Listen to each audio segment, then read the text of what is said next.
La TVT au cœur de l'information.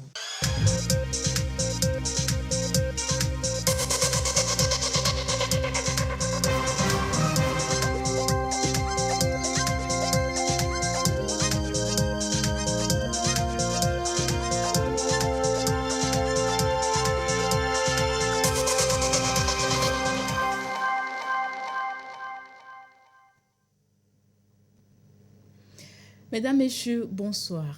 Lomé, capitale de la lutte contre le terrorisme et l'extrémisme violent, les travaux ont pris fin aujourd'hui. Des parlementaires et autres acteurs de cette lutte, notamment des jeunes, ont échangé sur les solutions pour venir à bout ou du moins contenir ces fléaux. On fera le point dans ce journal. La conférence internationale de Lomé sur le financement fait aussi partie de l'histoire. Elle s'est achevée ce vendredi. Elle a porté sur le financement des entreprises et des grands projets en Afrique. 2 jours de travaux qui ont réuni, vous le verrez, différents acteurs des économies africaines. Et puis le colloque international sur le marché financier, économistes et financiers se sont retrouvés à Abidjan, en Côte d'Ivoire. Ils ont fait le point et ont passé en revue les défis qui s'imposent à ce marché. C'est sur invitation de l'autorité des marchés financiers de l'Union monétaire ouest-africaine. C'était le titre de cette édition. Bienvenue, voici le journal. D'abord, cette série d'audiences accordées ce vendredi par le chef de l'État Faure Essozimna Gnassingbé. Plusieurs personnalités, tout d'abord le secrétaire exécutif du Conseil de l'Entente, M. Amon Tanon, est allé rendre compte des activités de son institution au chef de l'État Faure Essozimna Gnassingbé, président en exercice des chefs d'État et de gouvernement du Conseil de l'Entente. Nous l'écoutons. J'ai été reçu par le président Faure Essozimna Gnassingbé, président de la République togolaise et présidente en exercice de la conférence des chefs d'État et de gouvernement du Conseil de l'Entente. Je suis venu lui faire le point après 1 an de mes activités, solliciter la tenue d'une conférence des chefs d'État qui aura lieu très bientôt à Lomé et parler au président des réformes et des décisions donc, que les chefs d'État auront à prendre par rapport à ces réformes. Le président a été très heureux que nous ayons pu travailler de la sorte, avancer et redynamiser le Conseil de l'Entente. Le chef de l'État Faure Essozimna Gnassingbé a également reçu le président du Conseil national de transition de la Guinée et le président de l'Assemblée nationale du Niger. Nous les écoutons. Nous avons été reçus par le président de la République togolaise. Nous le remercions. Et nous ne sommes pas surpris parce que nous avons vu le sens de responsabilité qui est le sien et les actions qu'il a posées pour ce pays. Mais c'est aussi traduire à travers cette audience les salutations et les reconnaissances du peuple guinéen à travers son président, le président de la transition, le colonel Mamadi Doumbouya, qui entretient des bonnes relations avec monsieur le président de la République togolaise. Mais aussi à travers moi, traduire l'amitié, la sympathie et la reconnaissance du peuple de Guinée pour tout ce qui est en train d'être fait dans la sous-région, pour la stabilité de notre sous-région et pour le développement de nos différents pays.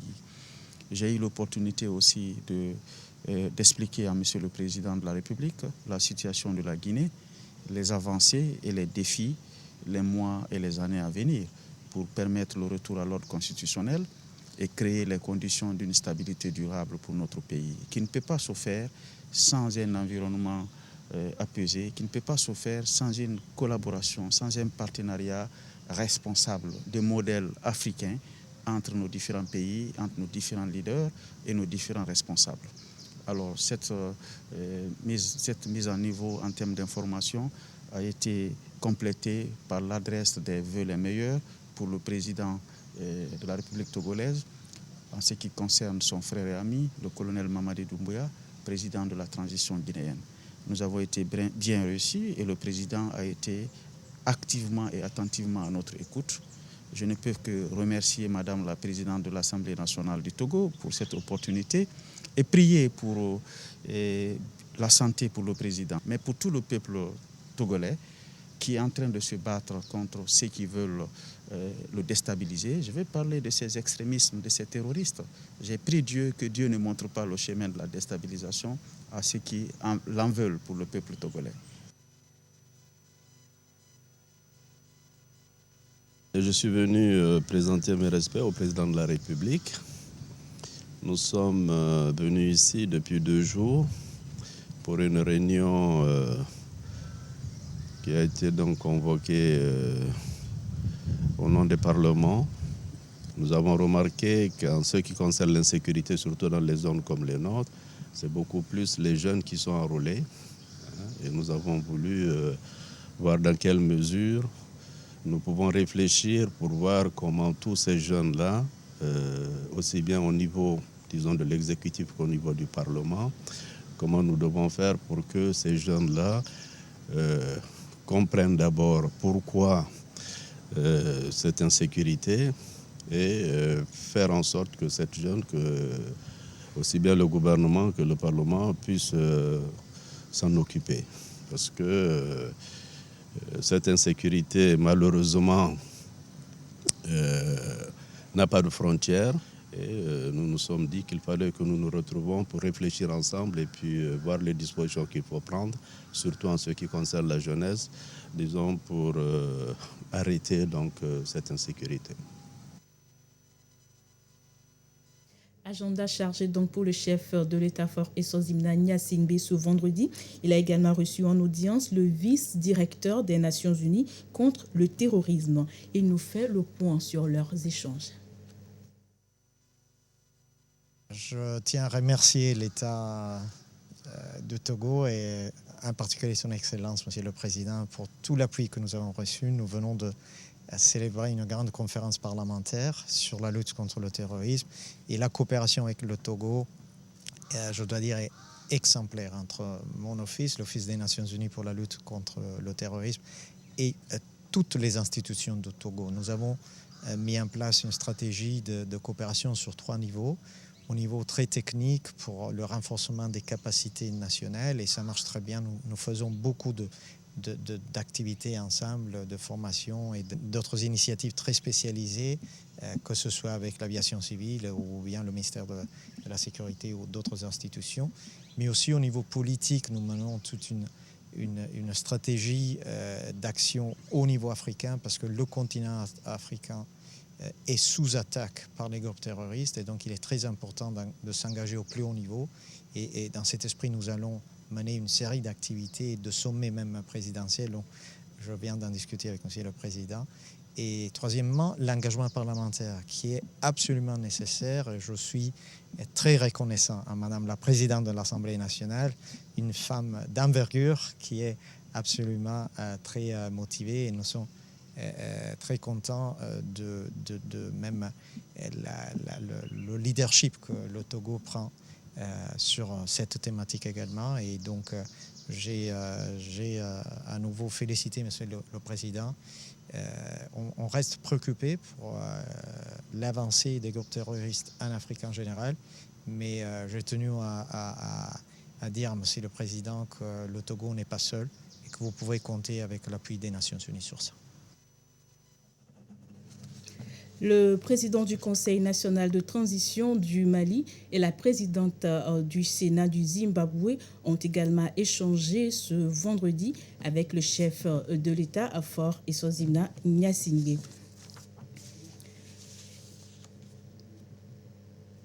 Et nous reviendrons tout à l'heure dans cette édition sur d'autres audiences accordées ce vendredi par le chef de l'État, Faure Essozimna Gnassingbé, à d'autres personnalités. La menace terroriste et les dangers liés à l'extrémisme violent, le sujet préoccupe plus d'un. Il a réuni une vingtaine de pays africains et espère à Lomé. La conférence parlementaire de haut niveau a permis aux différents acteurs de s'accorder sur un certain nombre de dispositions à prendre et échanger sur l'engagement des jeunes dans la lutte contre ces 2 phénomènes. La rencontre a pris fin ce vendredi. Ekouessala. Rideau sur la conférence parlementaire de haut niveau sur la lutte contre le terrorisme. Pendant 2 jours à Lomé, parlementaires et experts venus d'une vingtaine de pays africains ont planché sur l'urgence. Des stratégies sont définies pour mieux mener la lutte. L'on veut désormais impliquer plus encore les jeunes. Les délégations se séparent sur des recommandations. Il faut donner des réponses de longue durée, que ce soit des réponses pour le travail, des offres de travail, de gouvernance ou même de présence dans des zones rurales, parce que les jeunes sont même malheureusement ciblés par les groupes terroristes. Et ils peuvent être sensibles à l'idéologie terroriste. Ce n'est pas un problème d'un pays ou d'un autre, c'est un problème global qui n'est pas non plus seulement un problème du continent africain. Mais il est clair qu'il y a une préoccupante augmentation des activités terroristes dans le continent. Et c'est pour cela qu'il est important d'avoir des réponses coordonnées, non seulement entre les pays, mais même au sein de chaque pays. Nous devons assurer des réponses à tout niveau de la société. Donc, il faut évidemment des réponses de sécurité. Nous ne pouvons pas ne pas avoir de réponses sécuritaires. Le partage d'informations est très important, mais nous devons également donner des réponses à long terme. En marge des travaux de cette conférence de haut niveau, le groupe de travail parlementaire créé en mars 2022 à Doha a tenu sa toute première réunion. Globalement, tous les États africains sont encouragés à adopter les recommandations de Lomé pour une lutte plus concertée contre le terrorisme qui arrache la vie chaque jour à 8 civils dans la région du Sahel. Le continent africain toujours en proie à l'insécurité, le terrorisme sape les économies des États. À la conférence des parlementaires africains de Lomé, la contribution des jeunes et des parlementaires dans la lutte contre le terrorisme et l'extrémisme violent a été largement abordée. Ceci pour mieux cerner le rôle et la responsabilité des uns et des autres dans ce combat.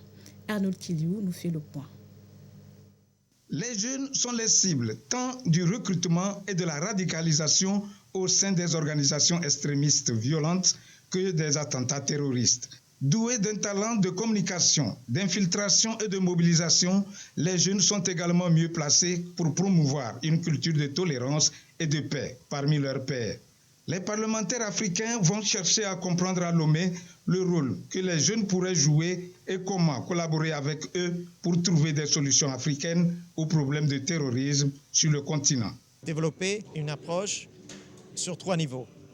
Le soutien technique aux institutions de la police, de la sécurité et autres institutions d'application de la loi des pays africains avec lesquels nous travaillons à fond pour des formations, pour renforcer les capacités de lutte et de prévention du terrorisme. Mais nous travaillons également au niveau de l'engagement des politiques et des stratégies nationales avec les gouvernements. Et dans cette optique, nous allons avoir également un sommet présidentiel le mois d'octobre au Nigeria. Et le troisième volet qui nous amène aujourd'hui au Togo est le volet parlementaire, parce qu'il est absolument important et nécessaire d'avoir également les parlements complètement engagés à fond dans la lutte et la prévention du terrorisme. Et nous devons travailler avec les communautés en zone rurale. Il est fondamental que les parlementaires, les institutions nationales aillent écouter les jeunes. Il faut leur donner des possibilités d'éducation, de travail, de développement. Seul avec ces conditions, il est possible de les impliquer, de les engager dans la lutte contre le terrorisme. Il convient de mettre en place une approche juridique, politique et socio-économique globale de réadaptation et de réinsertion des jeunes là où les conditions sont favorables. Comme plan d'action, l'autonomisation des jeunes est une priorité. Il faut donner aux jeunes les moyens d'agir en mettant à profit l'idéalisme, la créativité, l'inclusion, tout en les impliquant davantage dans les prises de décision au niveau local et national. Les parlementaires africains veulent ainsi instaurer un dialogue serein avec les jeunes, comprendre leurs préoccupations et surtout soutenir l'action gouvernementale en faveur de la réduction de la vulnérabilité qui leur conduit souvent au désespoir. Lomé a aussi servi de cadre pendant 2 jours pour la conférence internationale de Lomé sur le financement. Les acteurs des économies africaines présents à Lomé ont échangé sur les barrières qui empêchent les entreprises, surtout les petites et moyennes entreprises, d'avoir accès au financement. La rencontre a pris fin ce vendredi. Nous y reviendrons. Et le premier panel qui a suivi l'ouverture des travaux a planché sur le financement des PME-PMI. Le capital investissement reste une solution à leur recherche de financement. Cependant, beaucoup d'investisseurs ne le font pas. Le panel a relevé la nécessité d'un tel financement. Ramdan Bassina. Les PME-PMI sont des acteurs incontournables dans l'édification des économies des pays africains. Elles sont cependant limitées dans la mobilisation des ressources financières. Elles ont besoin des apports de financement appelés capital risque. Les PME et PMI peuvent ainsi bénéficier d'accompagnement. Cet apport est un levier financier pour ces entreprises innovantes qui démarrent leurs activités. Les panélistes à cette conférence internationale de Lomé mettent en exergue l'importance de ces fonds. Nous ne devons pas être victimes d'un système de valeurs importées qui ne correspond pas à notre temps ni notre ère économique. Nous sommes dans une phase où la majorité de nos économies est en phase de développement. Nous n'avons pas grimpé certaines chaînes de valeur. Et alors, comment structurer l'investissement dans une qualification de capital risque quand tout est en risque en fait, et qu'il faut avoir une proximité entre le développement des stratégies nationales granularisées, où nous voyons exactement les opportunités qui vont se créer dans le pays, dans des chaînes de valeur qui sont le principal moteur de croissance dans nos pays, et positionner les PME ou le tissu économique autour de ces initiatives de stratégie de développement. Il faut vraiment quelque chose de très stratégique et intentionnel au niveau des penseurs de nos économies au niveau étatique pour créer ce dialogue entre le futur secteur privé qui va prendre ses opportunités et nos États. Nombre d'investisseurs rechignent à participer au financement des entreprises des PME-PMI, un frein à la croissance économique du continent qu'il nécessite de régler au plus vite.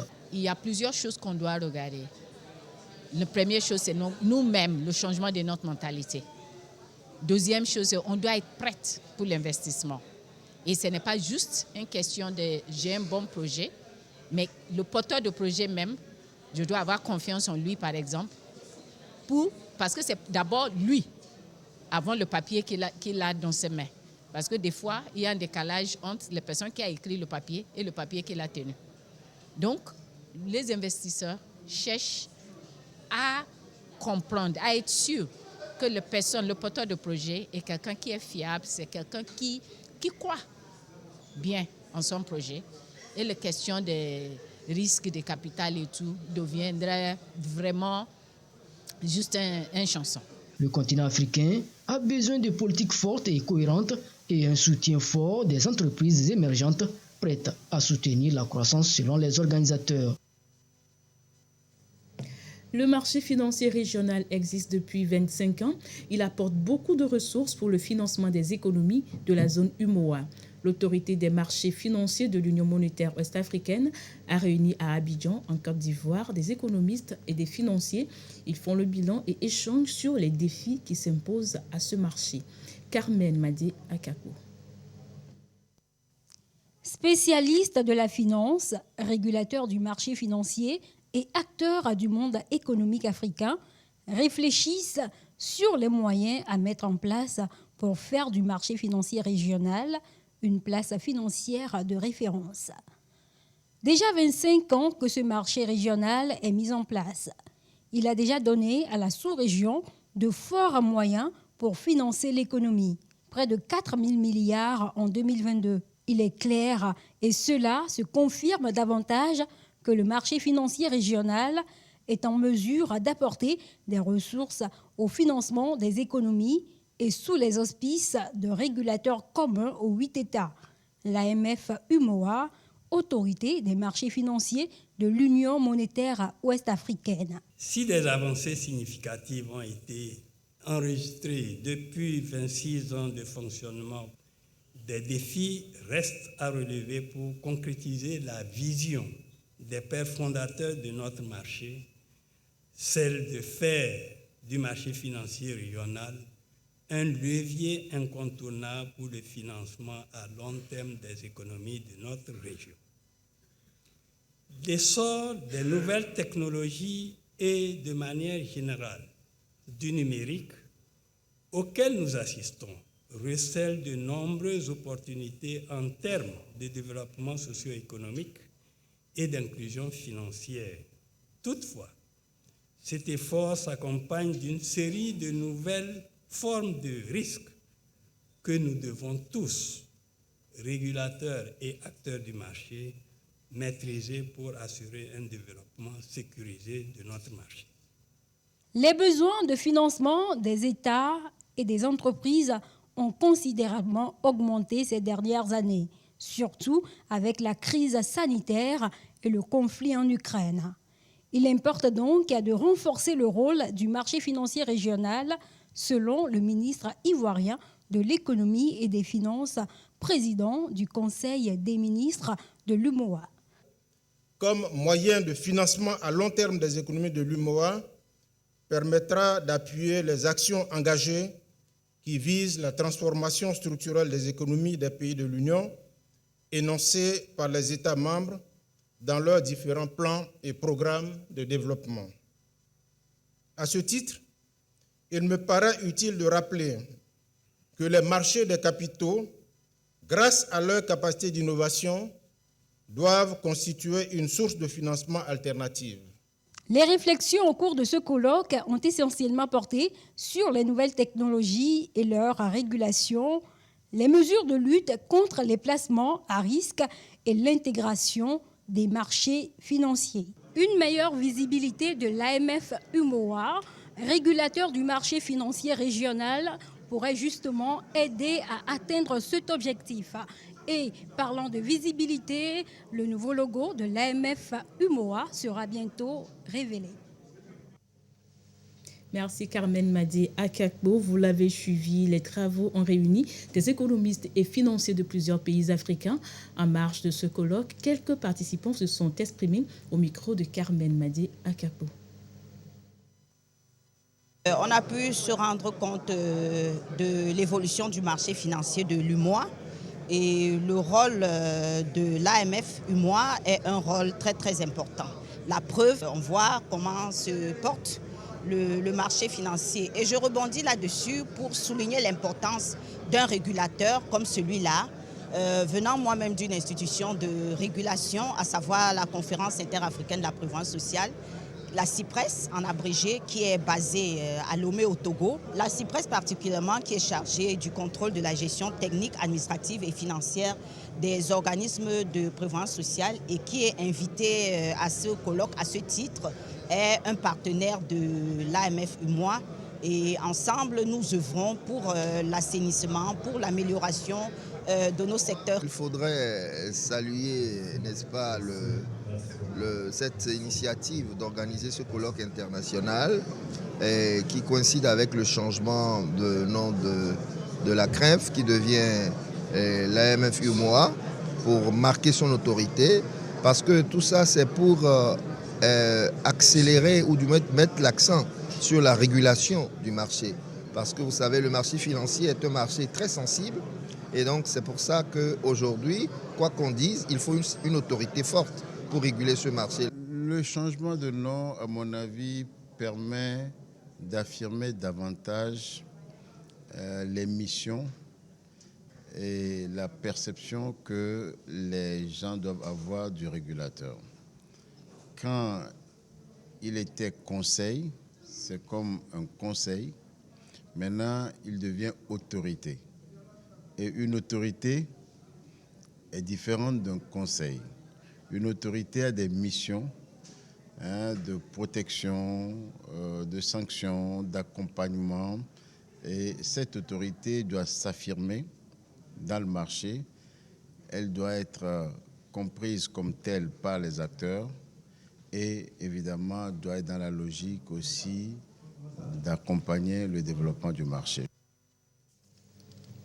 Et le nouveau logo de AMF-UMOA a déjà été dévoilé. Vous allez le découvrir dans nos éditions ultérieures. Plus question désormais de se faire de longue queue pour se faire établir le duplicata de la nationalité au Togo. Le garde des Sceaux, ministre de la Justice et de la Législation, Puce Agbetome, représentant le Premier ministre, a procédé hier au lancement officiel de la plateforme digitalisée de demande de duplicataire du certificat de la nationalité togolaise et du suivi du traitement en ligne du certificat mère. Tchazi Nambaga. Nous avons ainsi le premier certificat de nationalité imprimés suite à un achat en ligne. L'heureux bénéficiaire a obtenu ce duplicata de son certificat de nationalité en faisant une demande en ligne quelques minutes plus tôt sur la plateforme officielle du service public de l'administration togolaise www.service-public.gouv.tg. Il a renseigné les différentes pages puis payé en ligne également. Le document est disponible en 24 heures maximum. Le bénéficiaire peut le retirer dans l'une des 17 préfectures dans lesquelles le service est disponible pour le moment en attendant le maillage complet du territoire national. Ça a été extrêmement rapide. Comparé à ce que nous faisions avant, maintenant c'est très bon. Ça me prouve réellement que nous sommes maintenant à l'étape de la digitalisation et du développement. Je remercie beaucoup les autorités et le gouvernement pour cette initiative. Ce qui a motivé cette mutation, c'est que la direction de la nationalité produit au moins 3 fois plus de duplicata que de premières demandes. Ce qui fait que lorsqu'on a des demandes de duplicata en abondance, nous sommes obligés de retenir le traitement des premières demandes afin de satisfaire nos usagers clients.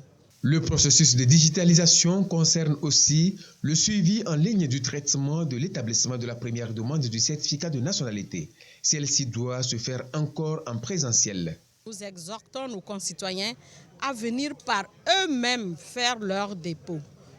Parce que sans enregistrement de la demande dans la base de données de la direction, le suivi ne sera pas simplement possible. Si vous donnez votre dossier à un démarcheur qui dépense votre argent, n'allez pas sur la plateforme pour faire un quelconque suivi. Le défi est de digitaliser l'ensemble du processus d'établissement du certificat de nationalité afin de faciliter et accélérer son obtention.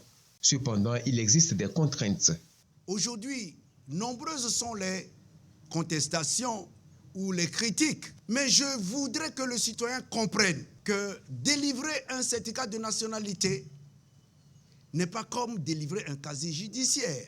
L'examen est beaucoup plus minutieux et beaucoup plus sérieux dans la mesure où cette demande doit déboucher sur l'octroi d'un document que nous appelons document de citoyenneté. Il ne faudrait pas délivrer ce certificat à n'importe qui et n'importe comment. Donc nous implorons l'indulgence des uns et des autres pour que vous puissiez tous nous accompagner dans ces efforts pour atteindre l'objectif final, celui de voir le citoyen satisfait dans les meilleurs délais. Cette digitalisation de la demande de duplicata sonne le glas ou presque de l'ancien format de nationalité non numérisé et non sécurisé. Mes chers concitoyens, vous ne pourriez pas bénéficier du service en ligne d'achat des duplicata si vous n'avez pas le nouveau format, c'est-à-dire le format numérisé et sécurisé. L'administration togolaise est en pleine effervescence de modernisation et demain, vous ne pourriez plus utiliser ce format si vous vous y accrochez. Dépêchez-vous pour ne pas être surpris. La digitalisation de la demande du duplicata du certificat de nationalité s'est effectuée avec l'appui financier de la Commission de l'UEMOA à travers le projet régional de développement de l'économie numérique. Le Togo est ainsi le premier pays à respecter les directives communautaires. Aux côtés des producteurs agricoles du Togo, l'Agence nationale de sécurité alimentaire du Togo, l'ANSAT, était dans la région des Savanes. Elle a acheté du haricot et du maïs et une enveloppe financière d'environ 115 millions de francs CFA a été débloquée à cet effet. Gérard Lagoudou. Dans la préfecture de Kwendial, la coopérative Lampougini est doublement à l'honneur. 50 tonnes de haricots contre 25 millions de francs CFA, puis 20 tonnes de maïs blanc contre 3 800 000 francs CFA. L'année passée, le kilo de maïs était à 180 francs, qui cette année est parti à 190. Et vraiment, c'est une bonne chose. À Timbo, dans la commune de Saint-Cassé-2, la coopérative Penwende a échangé 50 tonnes de haricots contre 25 millions de francs CFA. Après les avances sur commande, nous avons eu encore des crédits engrais de 23 tonnes d'engrais et pour un remboursement de 46 tonnes de maïs qu'on a remboursé à 100%. Et nous ne pouvons que remercier le chef de l'État qui ne cesse d'encourager les producteurs togolais dans le sens de leur évolution. Pour les prochaines saisons, nous prenons l'engagement de produire encore plus et vendre encore beaucoup plus à l'ANSAT pour le bien-être du monde rural et pour le bien-être du peuple togolais. À Dapan, dans la préfecture de Tone, double action également menée au profit de la coopérative Unifesa, Union féminine des femmes de la savane. 25 tonnes de maïs blanc et 50 tonnes de haricots pour correspondre à un montant global de 29 750 000 francs CFA. Avant toute chose, nous tenons à remercier le président de la République, Faure Essozana Gnassingbé. Nous avons eu 40 tonnes d'engrais que l'ANSAT nous avait appuyé. Donc, nous sommes en train de rembourser. C'était 180. Et aujourd'hui, on nous a pris sur 190 francs, soit la tonne 190 000. Donc, nous tenons à dire merci pour cette augmentation qui doit nous permettre de continuer et qui nous encourage à produire davantage. L'occasion également pour le directeur général de l'ANSAT, le colonel Urokura Agadazi, de lancer un nouvel appel aux producteurs en lien avec les objectifs visés à travers le Forum des producteurs agricoles du Togo, FOPAT 2023. Au bout de cette campagne sera lancée une nouvelle campagne qui va durer toute l'année. Donc il faudrait que les paysans se préparent pour non seulement réagir rapidement, pour qu'on puisse faire rentrer les 5 296 tonnes d'ici fin février et se préparer dans la foulée pour engager les opérations de centralisation des stocks pour permettre à l'ANSAT de mobiliser autant de stocks nécessaires pour consolider la sécurité alimentaire pour laquelle le Togo a des résultats probants. Le colonel Urokura Agadazi a également invité les producteurs à être des artisans de paix en collaborant étroitement avec les forces de défense et de sécurité en vue de relever les défis sécuritaires qui se posent dans la région des savanes et partant soutenir la politique de développement prônée par le chef de l'État, Faure Essozana Gnassingbé. Ainsi s'achève votre journal préparé par l'ensemble de la rédaction et de la réalisation. Merci à vous de l'avoir suivi. Bonsoir chez vous en compagnie de nos programmes. Au revoir.